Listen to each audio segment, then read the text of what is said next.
A point of view over Delhi liquor scam, the ethics of bribery, the ethics of liberty. Hello and welcome to the discourse. In 2011-12, India witnessed an anti-corruption movement led by Anna Hazare that was named India Against Corruption. The other major leader of that group was the Magsaysay Award winner Arvind Kejriwal. Their main contention was the increasing corruption in the Indian government and political system, and they wished to bring an anti-corruption act called Jan Lokpal Bill to curb the menace of bribery and corruption. The general public hardly knew if any such bill could curb corruption, and they hardly knew if the leaders of IAC really wished to fight against corruption.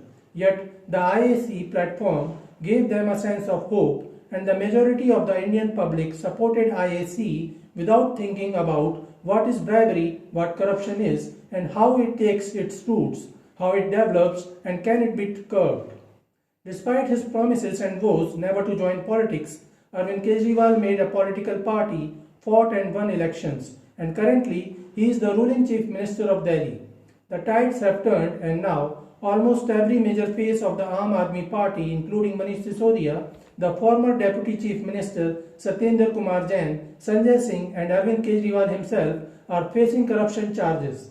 Manish Sisodia, Satyendar Jain and Sanjay Singh are already in jail, and it won't be a surprise if Arvind Kejriwal too finds his way to jail on the charges of corruption.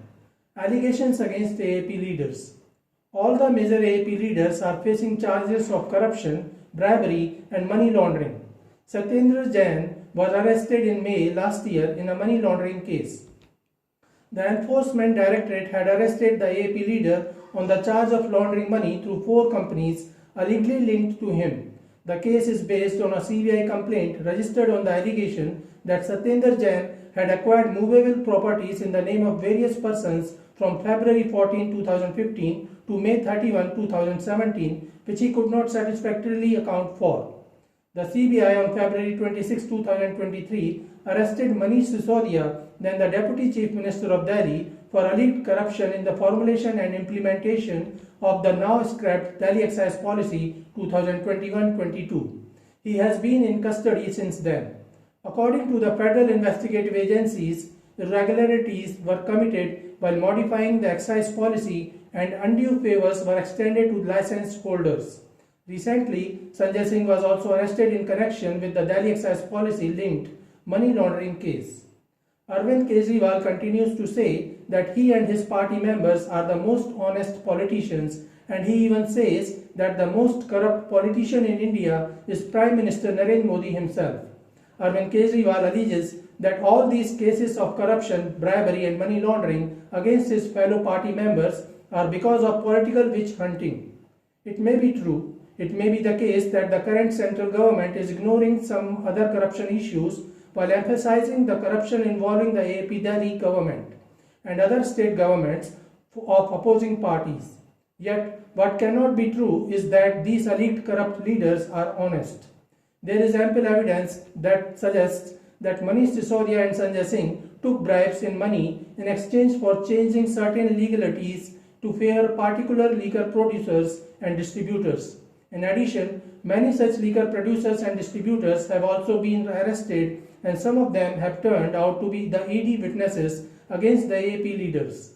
Is bribery a crime? Bribery is the act of giving or receiving something of value in exchange for some kind of influence or action in return that the recipient would otherwise not offer. Murray and Rothbard explained the issue of bribery in his book, The Ethics of Liberty, which was published in 1982. Suppose Mr. X wants to sell his products to company Y. In order to gain the contract, Mr. X pays a bribe to Mr. Z, who is the purchasing agent of company Y. So whatever his supposed profit through this contract would be, he has given a portion of that profit to Mr. Z as bribe. That is, he has reduced his margin of his own profit by some degree while offering it to Mr. Z. Now Mr. X could have offered his products to company Y directly at a reduced price and thus getting the same profit that he will now get after bribing Mr. Z. But in that case, there was no guarantee that company Y will accept his proposal and buy his product. Now when he has bribed Mr. Y, he will get guaranteed reduced profits. As far as Mr. X is concerned, he simply lowered his price to the company Y and thereby gained the contract. The illicit action here is instead solely the behavior of Mr. Y, the taker of the bribe. Mr. Y's employment contract with his employers implicitly requires him to purchase materials to the best of his ability in the interest of the company. Instead, he violated his contract with company Y by not performing as their proper agent.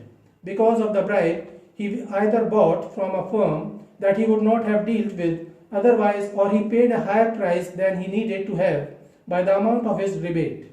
In either case, Mr. Y violated his contract and invaded the property rights of his employers.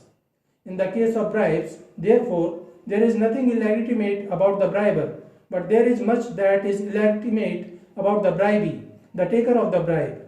It is only the taker of a bribe who should be prosecuted. In contrast, left liberals tend to hold the bribe giver as somehow more reprehensible, as in some way corrupting the taker.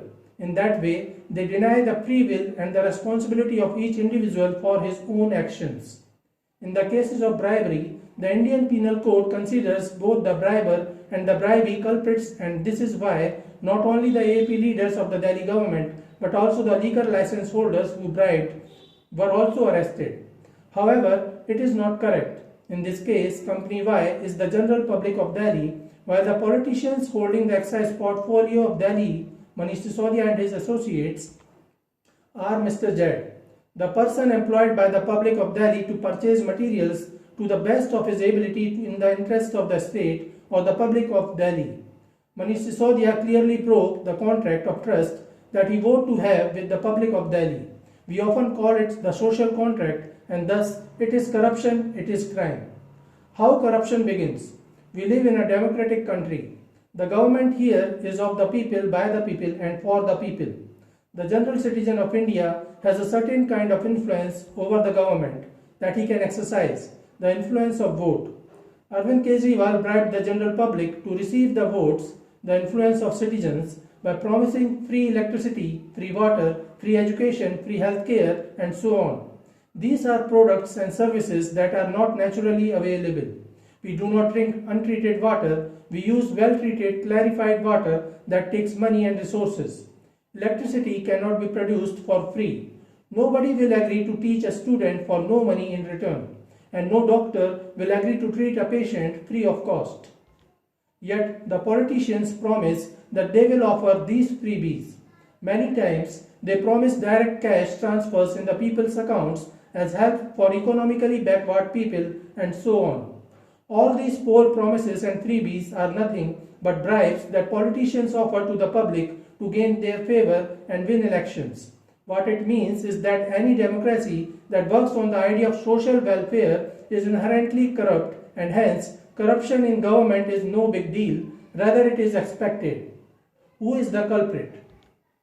Even then, every politician and every government claims that they are honest and will try everything possible to curb corruption and bribery and bring honesty in the political governing realms. Why do these politicians do so while they begin their political careers by means of corruption, offering bribes as freebies for the voters?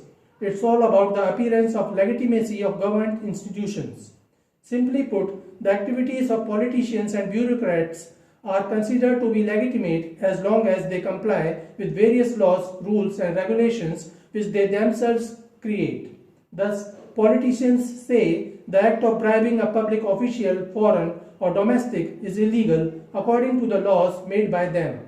Yet, they know that they cannot win elections without offering freebies, subsidies to particular groups of society, rebates to certain groups of taxpayers, free ration, free fertilizers, free electricity, free water supply and so on. No amount of political obfuscation can change the nature of these activities.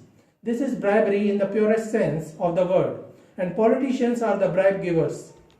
However, as mentioned above, it is not the bribe giver but the bribe taker who breaks the contract and commits a crime.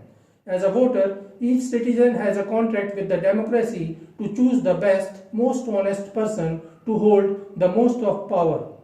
But the voters often forget their contract and their duty, they vote for the person who will provide maximum freebies, more free electricity, more rebates, and more dole-outs.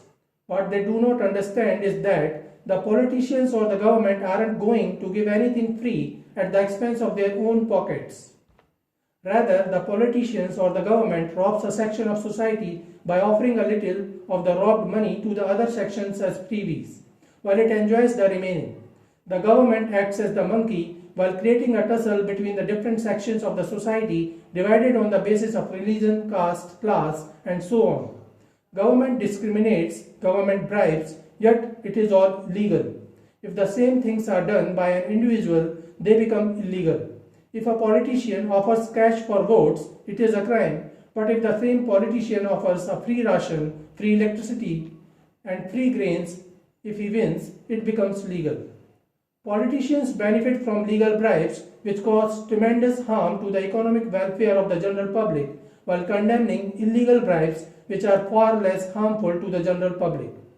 So this is it for today. We will continue to discuss the ethics of liberty. Please stay connected with the discourse. Thanks and regards.